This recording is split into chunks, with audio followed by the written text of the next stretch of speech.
All right, today we're heading to India's southwestern coast, to a city called Kozhikode. Now, this is a place where ancient trade routes and modern ideas have collided for centuries, creating a story that's as rich and layered as the very spices it was once famous for. For hundreds of years, Kozhikode, which you might also know as Calicut, was the legendary City of Spices. But just recently, it earned a brand new title, a UNESCO City of Literature. So today, we're going to unpack exactly how that incredible transformation happened. So the big question is, right, how does a city known all over the world for pepper and commerce become a global center for books and stories? It's a fascinating journey, so let's trace it through its history, its culture, and, the passions of its people. Okay, let's dive right in. To really get Kozhikode's soul, you have to start with the sea. For centuries, its entire identity, its DNA, was built on being this global crossroads, a port that literally connected worlds. You just have to look at its history to see this place was always in motion. It was founded by the local Zamorin dynasty, but it quickly became a prize for global powers. I mean, the arrival of Vasco da Gama in 1498, that moment literally changed the world map. Then came conquest from Mysore, and finally it became a key administrative hub under the British. Every single one of these waves brought new people, and with them, new ideas.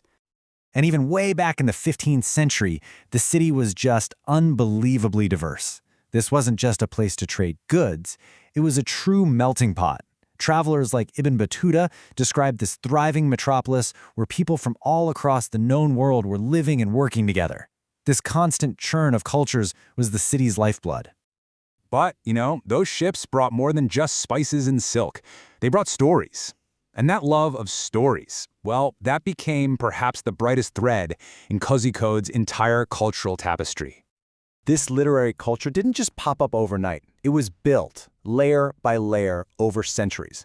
It all started with royal patronage, these ancient festivals of scholarly debate. Then, as we move into the modern era, it became the cradle of the Malayalam novel.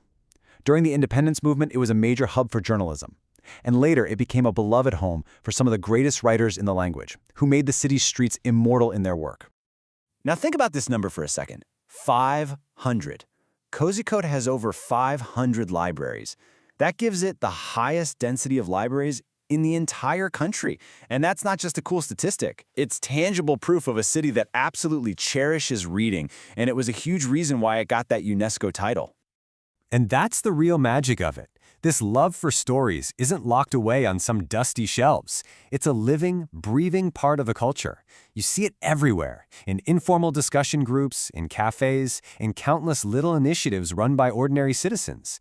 Literature is just woven into the fabric of daily life here. But Kozhikode's identity is woven with more than just trade and text. It's also a place defined by its incredible passions for food, for sport, and for some amazing ancient crafts. And oh man, the food. The city's food is a perfect reflection of its history. It's like a culinary map. You can taste the Arab influence in that famous biryani, the local genius in the delicate pathiri, and even the Portuguese legacy in a breakfast staple called putu. It's all there.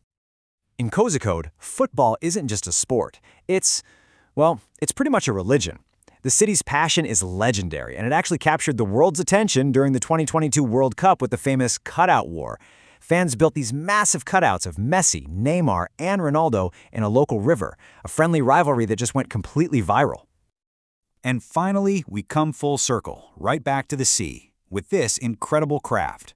The Beypore is a massive wooden ship, built by hand using techniques that have been passed down for 2,000 years. And what's amazing, what's just mind-blowing, is that these masterpieces are often built without any blueprints. It's all based on the deep, intuitive knowledge of the master craftsman. It's a living link to the city's very origins.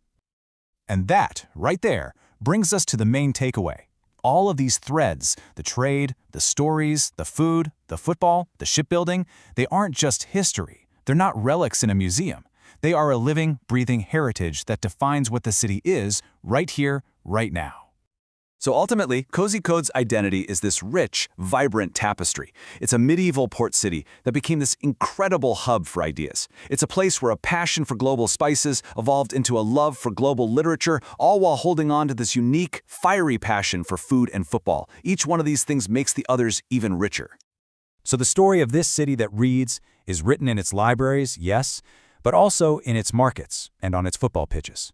Which kind of leaves us with a final thought, doesn't it? What about your city? If you look closely, what are the threads that make up its unique tapestry? What story does it tell?